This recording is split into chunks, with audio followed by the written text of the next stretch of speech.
Hello friends, कैसे हैं आप सब। आपने मेरा प्रीवियस वीडियो देखा होगा और जिन बच्चों ने प्रीवियस वीडियो नहीं देखा है तो वो प्लीज़ जाके ज़रूर देखें, क्योंकि अगर आपने पिछला वीडियो नहीं देखा है तो अगले वीडियो में आपको थोड़ा दिक्कत आती है। पार्ट 1 मैंने अपलोड कर दिया है और क्लास 11th बेटा कॉमर्स के जितने भी स्टूडेंट्स हैं सबको प्रॉब्लम्स आती है स्टार्टिंग में। कुछ टॉपिक्स, कुछ टर्मिनोलॉजी अकाउंटिंग की एक नई लैंग्वेज आप सीखने जा रहे हैं। इसमें कहीं ना कहीं क्या होता है, कई बार आपको कुछ नए वर्ड्स मिलेंगे सुनने के लिए।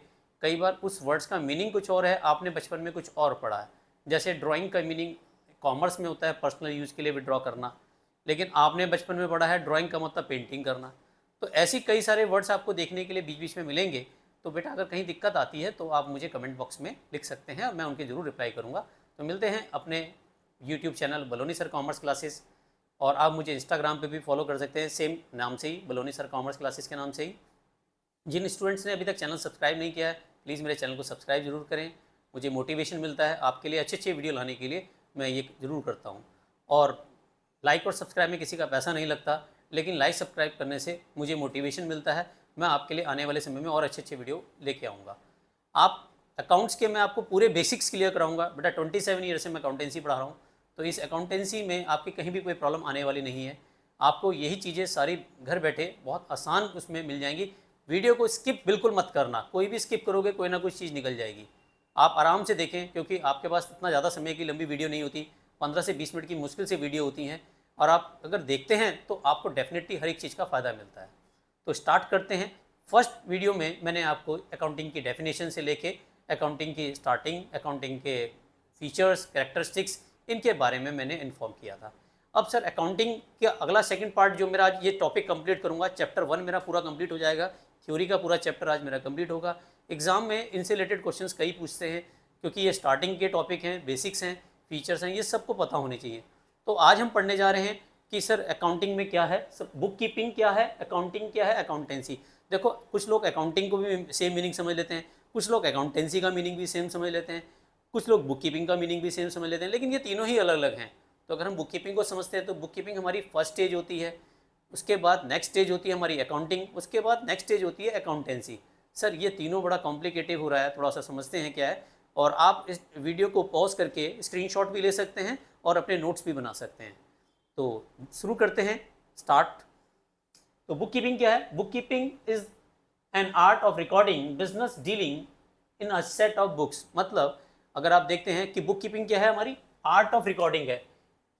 जो भी हम काम कर रहे हैं, यानी कि जो अकाउंटेंट होता है हमारा, जूनियर अकाउंटेंट होता है, वो क्या करता है, सबसे पहले बुक कीपिंग स्टार्ट करता है। बुक कीपिंग का मतलब है वो अकाउंटिंग की ट्रांजेक्शन्स को निकालता है, फाइनेंशियल ट्रांजेक्शन, फाइनेंशियल नेचर की जो ट्रांजेक्शन्स होती है, जिनका हम मनी में कन्वर्ट कर सकते हैं, मनी मेजरमेंट कर सकते हैं, उनको एक साथ करता है। तो ये प्राइमरी स्टेज होती है, बिगिनर स्टेज होती है। इसमें कोई एडवांस नहीं होता, इसमें ज़्यादा एक्सपर्ट की नॉलेज नहीं चाहिए होती, लेकिन थोड़ा बेसिक्स पता होना चाहिए। तो इसलिए कहता है बुक कीपिंग क्या है, आर्ट ऑफ रिकॉर्डिंग। तो book keeping art of recording है। The maintenance of books of accounts include the following 4 activities. हमारी बुक कीपिंग के अंदर 4 एक्टिविटीज आती हैं। पहली एक्टिविटीज आती है, पहले हम क्या करते हैं, ट्रांजेक्शन्स को आइडेंटिफाई करते हैं। क्या करते हैं, ट्रांजेक्शन को आइडेंटिफाई करते हैं। जो ट्रांजेक्शन मेरे बिजनेस की है उनको मैं अलग करूंगा, जो मेरी पर्सनल ट्रांजेक्शन मैं उनको अलग करूंगा, और उन ट्रांजेक्शन जिनका मेरे बिजनेस से कोई लेना देना नहीं है उनको मैं अपनी बुक्स में रिकॉर्ड नहीं करूंगा। जैसे मान लेते हैं मैं किसी की शादी में गया, वहाँ मैंने 1100 रुपये का शगन लिखाया, इसका अकाउंट से क्या लेने देना, बिजनेस से क्या लेने देना।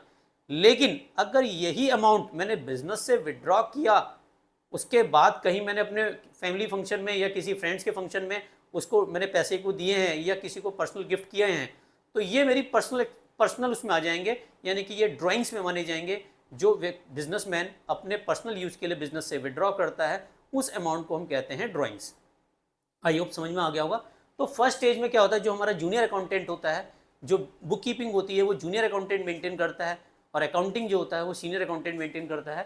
तो identify the transaction of the financial nature among the various transaction. हमारे पास बहुत सारी ट्रांजेक्शन होंगी, और जो फाइनेंशियल नेचर की होगी केवल हम उन्हीं को लेंगे, जो फाइनेंशियल नेचर की नहीं है उन ट्रांजेक्शन को हम अपने बुक्स में रिकॉर्ड नहीं करेंगे। आई होप समझ में आ गया होगा। सेकंड है measuring the identified transaction in terms of money.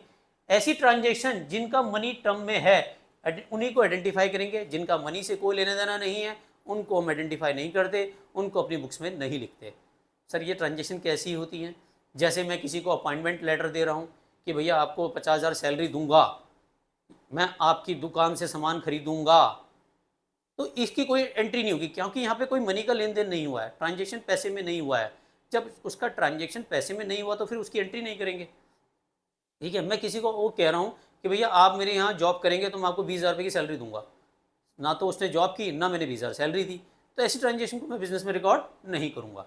ठीक है, या मैं कह दूँ कि भैया अगले साल में तुम्हें 5 लाख रुपए का डोनेशन दूंगा, तो ये दिया तो नहीं है ना, जब दूंगा तभी एंट्री करूंगा, जब तक दिया नहीं तो एंट्री कहाँ से होगी। मैं आपकी दुकान से सामान खरीदूंगा, मैं आपको सामान बेचूंगा, इसमें किसी ईमानदारी को, किसी की बेईमानी को, इनको हम रिकॉर्ड नहीं कर सकते, क्योंकि इनका अमाउंट हम मनी में कन्वर्ट नहीं कर सकते। जब तक वो मनी में कन्वर्ट नहीं होगा तब तक हमारी बुक्स में रिकॉर्ड नहीं होगा। आई होप समझ में आ गया होगा। फिर भी कोई दिक्कत है तो आप मेरे इसको कमेंट्स में लिख सकते हैं। नेक्स्ट आता है recording the identified transaction the books of original entry. हम क्या करते हैं, रिकॉर्ड करते हैं, आइडेंटिफाई करते हैं उन ट्रांजेक्शंस को और ओरिजिनल एंट्री के रूप में लिखते हैं। ओरिजिनल एंट्री का मतलब जिसमें हम आपकी जर्नल एंट्रीज वगैरह करते हैं, वो सारी चीज़ें जिसमें जर्नल एंट्री वाउचर्स वगैरह सारे बनाते हैं। सर ये क्या चीज़ है, ये आगे वाले टॉपिक में आएंगे, मैं आपको वहाँ क्लियर करूँगा। नेक्स्ट आता है क्लासीफाई देम इनटू लेजर। जो जर्नल एंट्री हमने की है तो उस एंट्री को हम पास करते हैं लेजर में। लेजर के बारे में मैंने प्रीवियस जो लेक्चर था उसमें मैंने आपको पूरा डिफाइन किया था लेजर क्या होता है, तो आप अगर नहीं देखा है किसी ने वीडियो तो प्लीज़ वो जाके वीडियो जरूर देखें।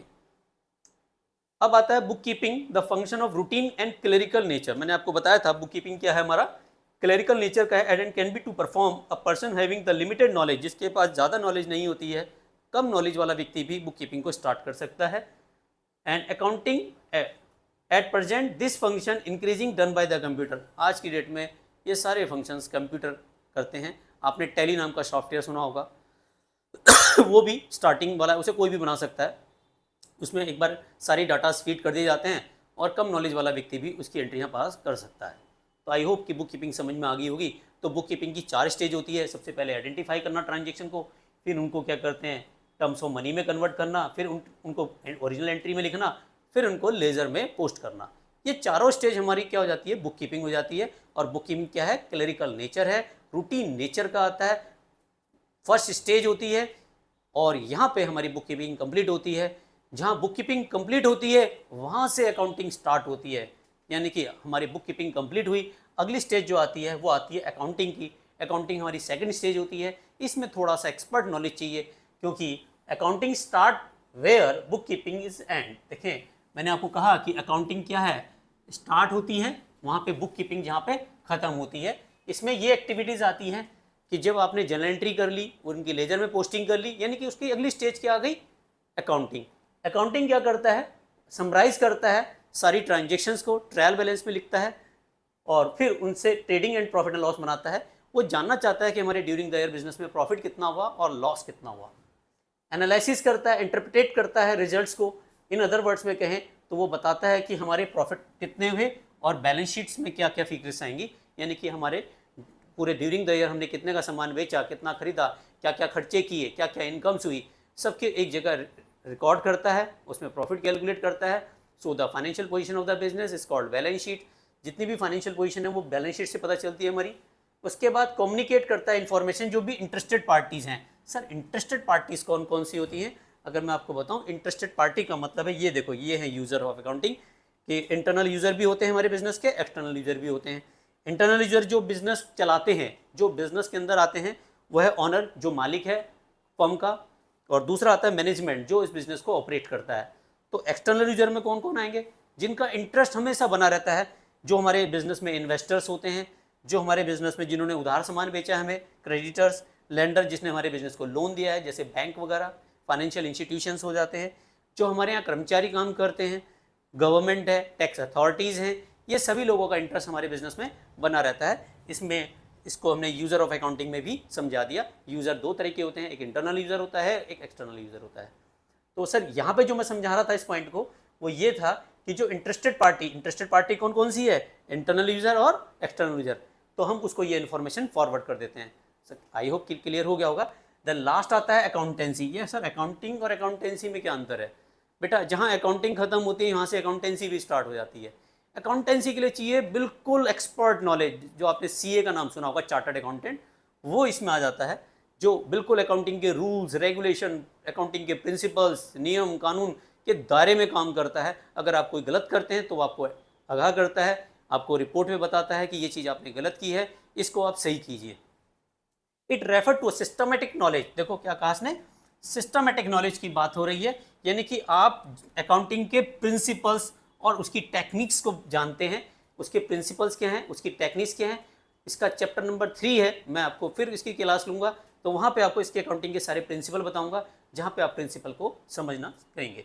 उसने कहा which are applied in accounting, ये हमें बताती है how prepare the books of account, how to summarise the accounting information and how to communicate into interested parties. कौन कौन इसकी इंटरेस्टेड पार्टीज हैं, किन किन को ये इन्फॉर्मेशन दी जाती है, किन किन को दी जानी चाहिए, ये सब चीज़ें हमें अकाउंटेंसी से पता चलता है। अकाउंटेंसी का मतलब है सिस्टमेटिक नॉलेज होना, यानी कि हमारी जो अकाउंटिंग है वो सिस्टमेटिक होनी चाहिए, पूरे रूल्स रेगुलेशंस से होनी चाहिए, यानी कि इसमें कोई भी गलती नहीं बरती जाती।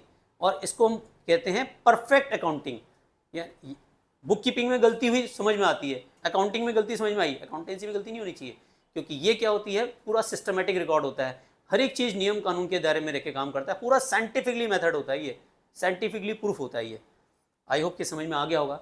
सर अब तक आपने ये पढ़ा कि बुक कीपिंग क्या है, अकाउंटिंग क्या है, अकाउंटेंसी क्या है, अकाउंटिंग के फीचर्स क्या हैं, ये सब चीज़ें, अकाउंटिंग की डेफिनेशन क्या है, अकाउंटिंग का ओरिजिन कहाँ से हुआ, ये मैंने आपको सब कुछ बता दिया। अब आता है अकाउंटिंग के एडवांटेज क्या है। सर अकाउंट्स क्यों बनाए, जैसे मैंने आपको एक बार एग्जांपल दिया था कि आज मैंने ब्रेकफास्ट क्या किया है तो मैं बता दूंगा, लेकिन आज से 1 हफ्ता पहले किया है, 10 दिन पहले किया है, 17 दिन पहले किया है, तो शायद आप नहीं बता पाएंगे। तो यही चीज़ हमारी क्या होती है, अकाउंटिंग क्या करती है, पूरे साल भर में कई सारी ट्रांजेक्शन्स हमारी होती हैं, और उन सभी ट्रांजेक्शन को याद कर पाना एक अकाउंटेंट के लिए पॉसिबल नहीं है।